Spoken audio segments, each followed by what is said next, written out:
છોકરાઓ 1 થી 100 સુધીના ઘન કરવા માટે ઘન કોને કહેવાય જો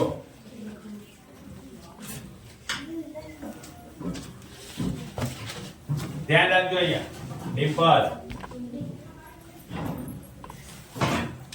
ઘન કોને કહીશું આપણે સાવ સાદી સિમ્પલ વસ્તુ કહી દઉં કે જે સંખ્યા આપેલી હોય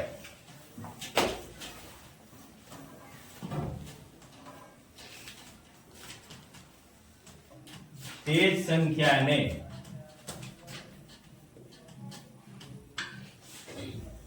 તેની જ સાથે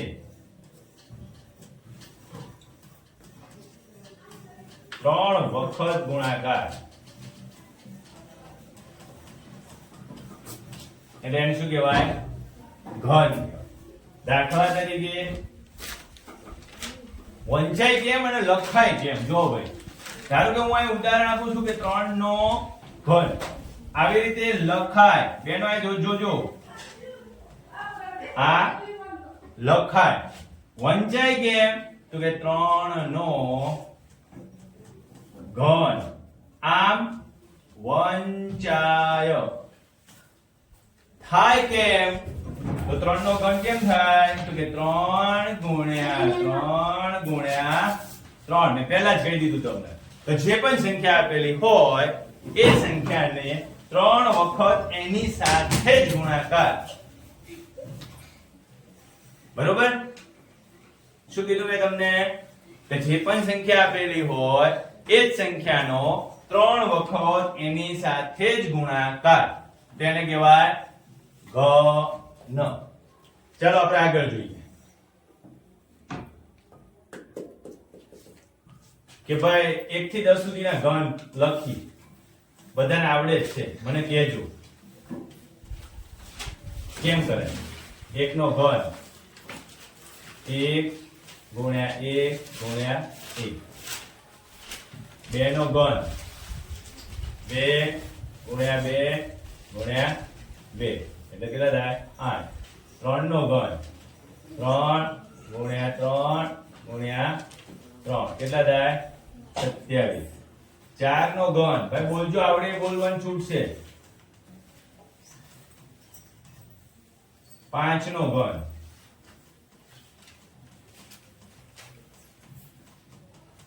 મનમાં બોલવાનું નહીં જોરથી બોલવાની છોટ આપી ચલો 6 નો ઘન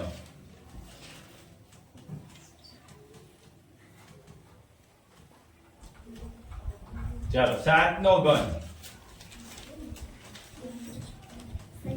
કેટલા થશે 7 નો ઘન બોલો ચલો મને કયો મને યાદ નથી આવતું 8 નો ઘન 9 નો ઘન અને 10 નો ઘન આ ત્રણ મને યાદ નથી કોણ યાદ કરાવશે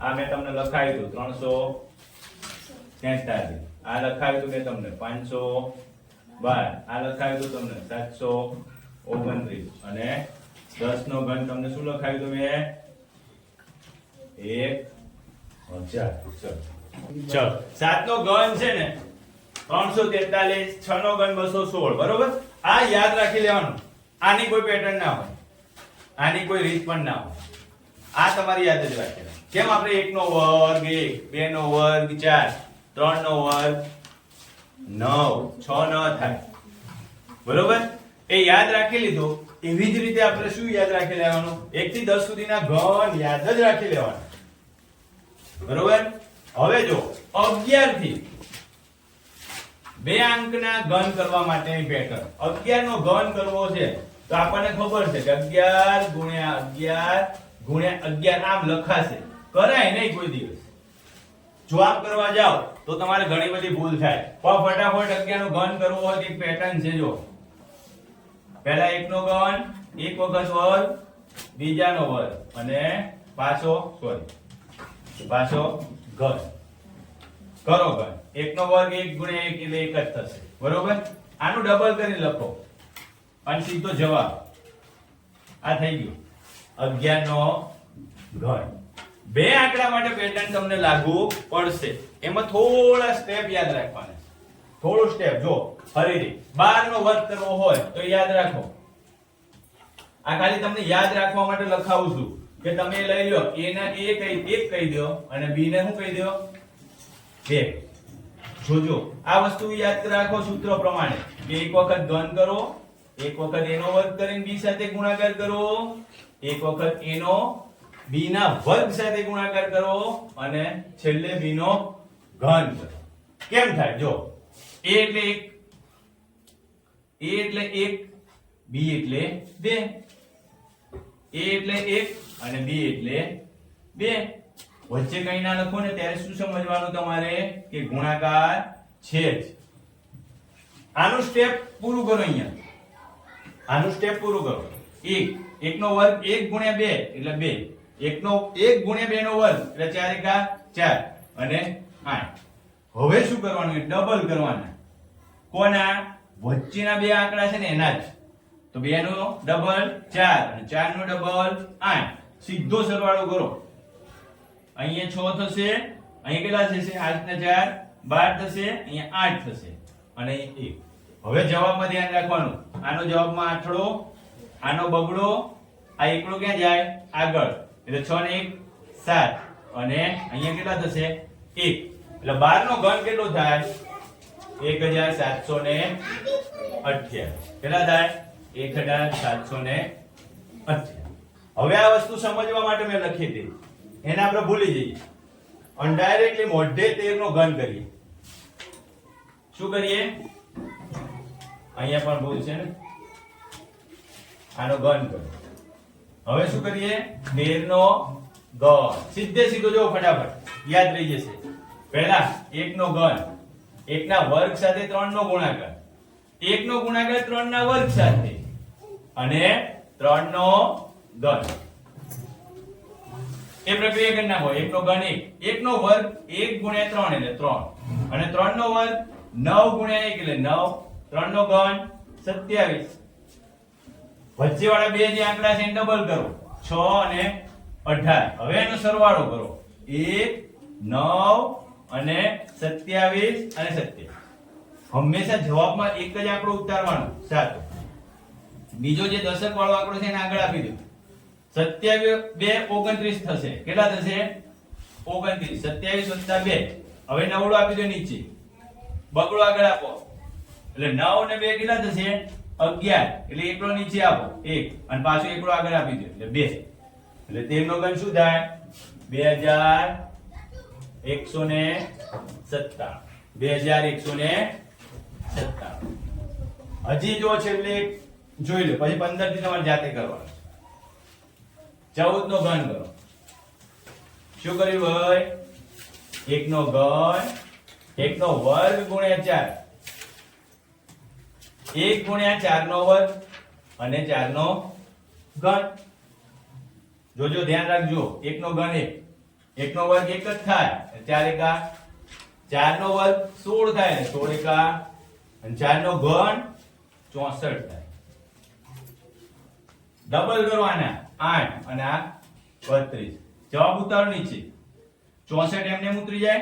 આ બેનો સરવાળો કરો એટલે 48, આ 12 અને આ 1. શું કીધું મેં તમને? આંકડો પકડીને આગળ આપો એટલે 48 6 54 થાય. આ પાંચડો પકડીને આગળ આપો એટલે 12 ને 5 17 થાય. આ એકડો પકડીને આગળ આપો એટલે 2 થાય. હવે જવાબ લખી નાખો, 4 4 7 2. શું જવાબ આવ્યો? 14 નો ઘન 2744. આવડશે? હવે શરૂ કરો તમે 15 થી. 26 નો ઘન. શું કર્યું? પહેલું સ્ટેપ 2 નો ઘન, પછી બીજું સ્ટેપ 2 નો વર્ગ ગુણ્યા 6, ત્રીજું સ્ટેપ 2 ગુણ્યા 2 નો વર્ગ, ચોથું સ્ટેપ 6 નો ઘન. હવે તો બધાનું ઘન કરી દો 8. 2 નો ઘન ના આવે ભાઈ, શું આવશે? અહીંયા વર્ગ આવશે. 2 નો વર્ગ એટલે 4 6 24. અહીંયા શું આવશે? 36 ગુણ્યા 2 એટલે 72 અને અહીંયા શું આવશે? 6 નો ઘન 216. આના ડબલ કરો, 24 ના ડબલ 48 અને 72 ના ડબલ 144. આને બધાનો સરવાળો કરો. 8 ને 4 12 નો બગડો વધી 1. 6 ને 1 7. અહીંયા 6 11 216. અહીંયા પણ કેટલા આવશે? 216. જવાબ કેમ લખવાના? અહીંયા છગડો મૂકવાનો. આ 21 ને આગળ લઈ જવાના. 21 ને લઈ જવાના. જવાબ શું આવ્યો? સાતડો મૂકો અને અહીંથી 23 આગળ લઈ જાઓ. જવાબ શું આવશે? 5. આ 7 ને 2 9 આગળ લઈ જાઓ એટલે 8 ને 8 16 ને 17. જવાબ શું આવ્યો? 17576. કોનો ઉદ્ગમ છે? 26 નો ઘન. તમને ભરોસો ના થતો હોય તો 26 ગુણ્યા 26 ગુણ્યા 26 કરી શકો છો. તાળો મેળવવા.